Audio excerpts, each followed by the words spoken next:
च्या होणं या गोष्टी स्वाभाविक आहेत. काय म्हटले काल ते मी पुन्हा एकदा म्हटलं इथं राहणार आहे ना. आणि त्यांचं असं म्हणणं आहे रिकाम टेकड्यांना काय चर्चा करायची ती करू द्या. आता प्रधानमंत्री रिकाम टेकडे आहेत का मला सांगा जरा. प्रधानमंत्र्यांनी काल त्यांना एकदा परत सांगितलं तुम्ही मानसिकता तयार करा दिल्लीत येण्याची. आता ते प्रधानमंत्री साहेबांना रिकाम टेकडे कसं म्हणून चालेल. त्यांना दिल्लीत दिल्लीला त्यांची गरज आहे. जरी देवेंद्रजींना दिल्लीची गरज नसली आवड नसली तरी राष्ट्र त्यांना बोलावत आहे. भारतीय जनता पक्षाच्या भाषेमध्ये नेशन फर्स्ट राष्ट्र प्रथम आहे ना. ते राष्ट्र त्यांना साथ घालत आहे. कारण दिल्लीमधलं जे कॅबिनेट आहे अत्यंत कमकुवत आहे, ढिसाळ आहे, गचाळ आहे, अकार्यक्षम आहे. हे तुम्ही पाहिलं.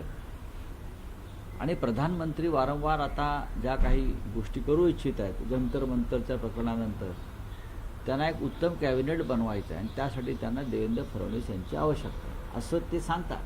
त्यांच्या सहकार्यांना सांगतात. आणि कालसुद्धा 100% त्यांनी देवेंद्रजींना सांगितलेलं असणार. मग ते रिकाम टेकडे आहेत का.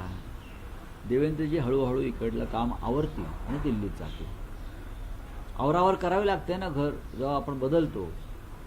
आता महाराष्ट्रातून अनेक लोक दिल्लीला गेलेले आम्ही पाहिलेले आहेत. यशवंतराव चव्हाणांपासून विलासराव देशमुख असतील, शंकरराव चव्हाण असतील, गोपीनाथराव मुंडे असतील.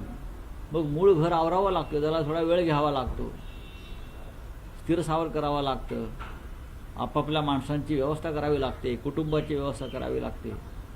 पण देवेंद्रजींना राष्ट्र साथ घालत आहे. आणि ते जे म्हणतात मी इथेच राहणार, तुमची खूप इच्छा असेल पण तुमच्या आजूबाजूचे लोक तुम्हाला ढकलतायत त्याचं काय. तुमच्या आजूबाजूचे लोक तुम्ही दिल्लीत जावं यासाठी देव पाण्यात घालून बसलेले आहेत. मी चांगल्या भावनेने बोलतो. आमच्या सद्भावना आहेत,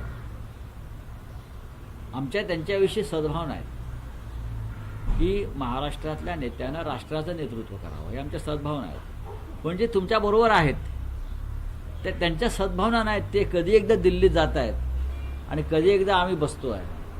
असे बरेच लोक आहेत. जसे ते देवेंद्रजी प्रधानमंत्र्यांना भेटतात तसे काही लोक अमित शहाना भेटतात जाऊन सारखे. आता त्यांना तुम्ही दिल्लीत घेताय, आता तरी माझं करा. हे मला माहिती आहे. यांच्यापेक्षा दिल्ली मला जास्त माहिती आहे कुठे काय आहे ते. जसे राऊत साहेब फडणवीसांचं एक विधान होतं जे अत्यंत प्रचलित आणि प्रसिद्ध झालं, ज्यात ते म्हणायचे की मी पुन्हा येईन. हो हो सारखं म्हणायचे मी पुन्हा येईन आणि ते पुन्हा आले. नाही. आता ते म्हणतात की मी इथेच राहीन.